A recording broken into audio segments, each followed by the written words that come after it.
This is my 1993 Miata that has got rear-ended. Now this was actually a relatively light accident and it actually happened in a parking lot, but it was enough to do about $6,500 worth of damage, which totals out this car. Now I did not go through insurance with this. The person that hit this car did compensate me, and now we've got to go ahead and rebuild it. Now there are a lot of body panels that are damaged, and the unibody underneath all those panels is also damaged. Right now I'm going to tear off the body panels that have been damaged and look at the unibody damage underneath. Then we're going to move forward with getting the new body panels on after assessing and trying to repair the unibody of this car. First thing we're going to do is get this trunk lid off. Now I already disconnected the wiring harness that went to that rear light, and now I'm just going to carefully pop this wiring harness out of this trunk. So I'm going to take off these nuts right here, these nuts right here, and get this panel off.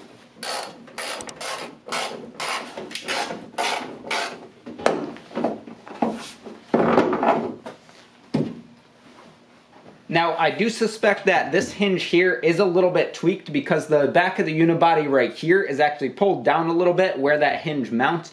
Next thing we need to do is remove this body panel here. People call this the rear finish panel. This thing is all smashed up, so we need to get it out of here. And to do that, I'm pretty sure we need to pull the tail lights out of this car, remove these two screws here, and then there are a few more screws and clips that I think we have to remove, and that will come free. Alright, so now I've went ahead and removed the bulbs and all the wiring that goes to the bulbs here. Now we could go ahead and remove the taillight itself. Now there are a bunch of nuts on there that we need to remove to pull this taillight out, so I'm going to pop those out and then slide the light out of place. And now this should just pop right out. Nice.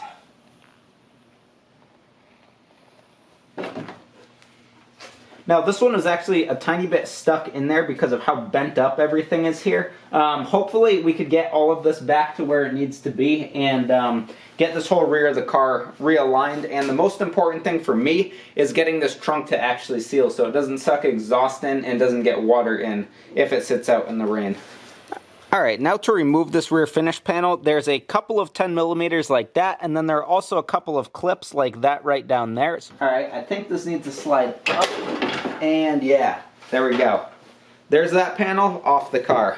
And this gives you a good idea of how bent in this thing is, because that right there is supposed to be straight, and as you can see, it's bent in a pretty good way, and unfortunately, it's pretty creased right here, which I think is going to be really tricky to get out, but I'm going to play around with it, see what I could do to get that out.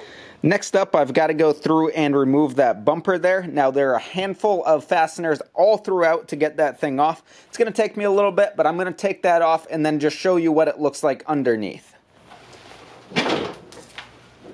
Alright, well that was pretty easy on that side.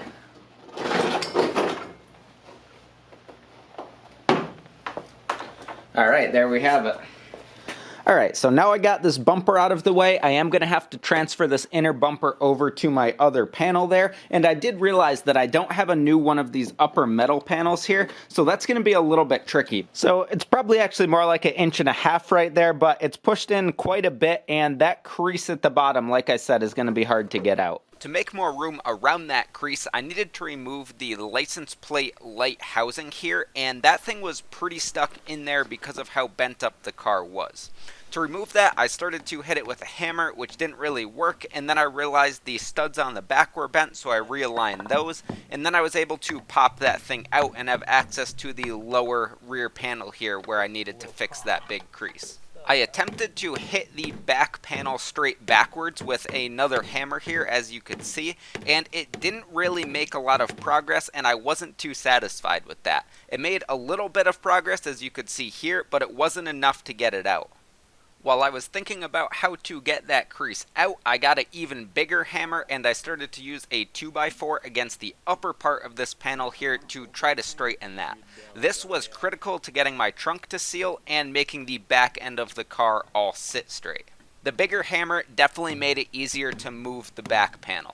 Then I started going a little bit lower on that panel, and once again, this hammer made a big difference, a lot faster than that small sledgehammer that I was using before. Once I got the rough shape down with the big hammer, I went back to the small hammer to do what I would consider detail work, even though it's still just beating on the back of this car here. Now, this did not completely fix that crease, and we're going to get back to that right now.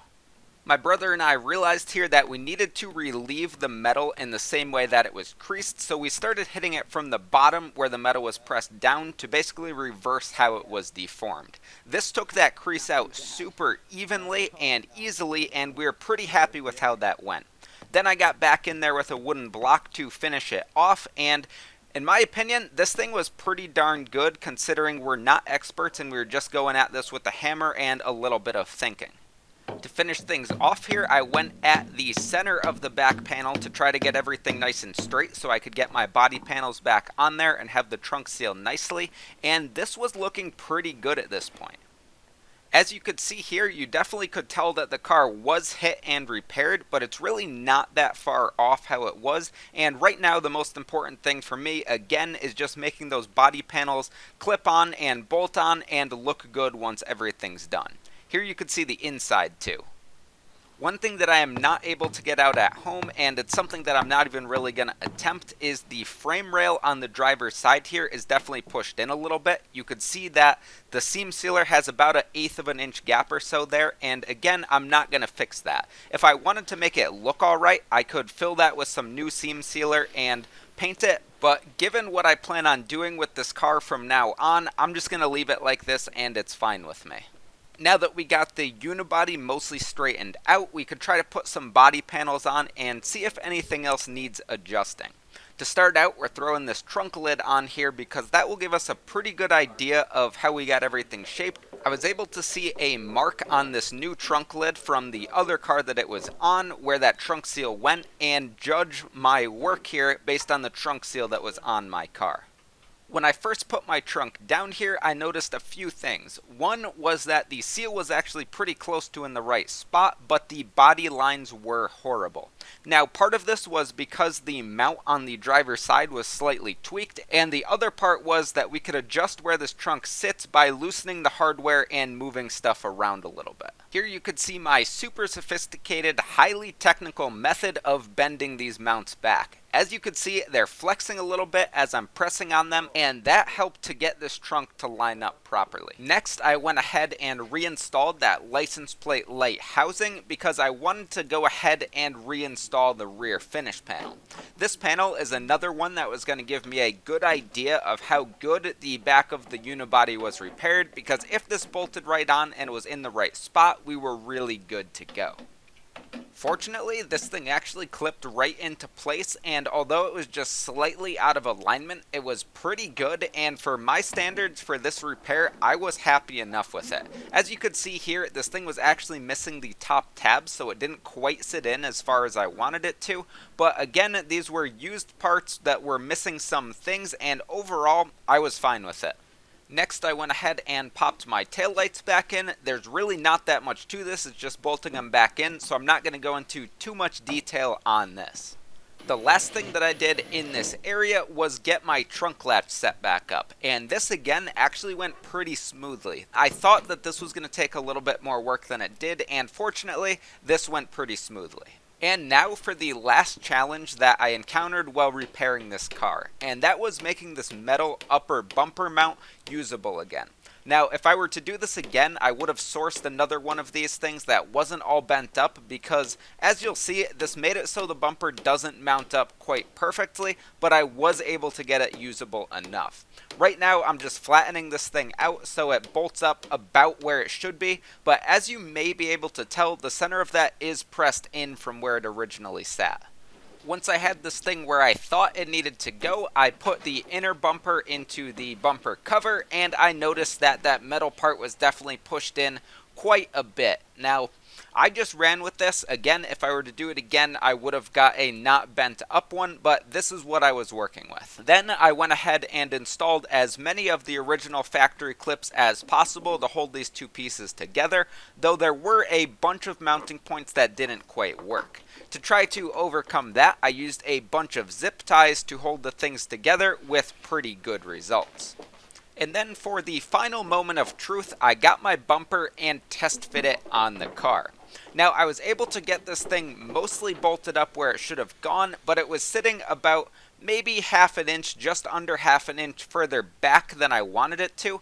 I haven't quite been able to figure out exactly what was holding it up or why I couldn't slide the bumper in place, but it wasn't absolutely perfect. It was pretty good though, and for me, I'm fine with it because this is just a weekend car that I really like to drive, and it's not a show car, so this repair was good enough for me, but it wasn't 100% perfect. Now, again, there are a few body lines that aren't perfect that still need tweaking, and these body panels are definitely more faded and they don't exactly match the car.